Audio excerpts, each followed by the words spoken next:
రాష్ట్ర ప్రభుత్వం ప్రతిపాదనలు పంపే సమయంలో ఎవరి పేరు పంపాలో వాళ్ళ పేరు పంపాలి. కేంద్రం ఆలోచిస్తుంది.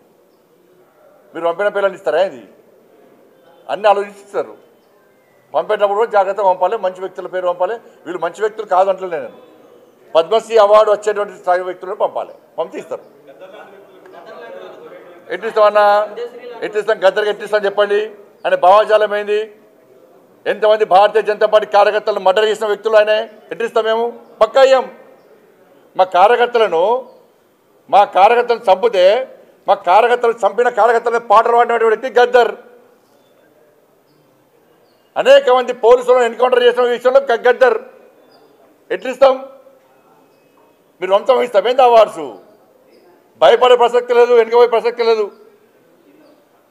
వందల మంది భారతీయ జనతా పార్టీ కార్యకర్తలు నమ్మిన సిద్ధాంతం కోసం భారత్ మాతా కీ జై అని చెప్పి ఆందోళన చేస్తుంటే నక్సల్స్ భావజాలం గద్దర్ మా కార్యకర్తను హత్య చేయించిండు. ఎన్ఐఏ ఎంక్వైరీ చేసింది గద్దర్ గారి మీద. అనేక మంది పోలీసులను ఎన్కౌంటర్ పేరుతో మర్డర్ చేసిండు. అటువంటి వ్యక్తిని ఏ విధంగా పంపుతారు ఇవాళ? ఇది ఈ రాష్ట్రము మరి పోయినసారి వచ్చినాయి పుట్టుబడి వచ్చింది తెలంగాణకు. అప్పుడు ఏమన్నారు మరి? అప్పుడు ఈ రాష్ట్రము ఆ రాష్ట్రము, ఈ ప్రాంతము ఆ ప్రాంతం అని చెప్పి ఎటువంటి ఆలోచన ఉండదు. ఈ రాష్ట్రానికి ఇవ్వాలి, ఈ రాష్ట్రానికి ఇవ్వద్దని ఎక్కడ ఉండదు.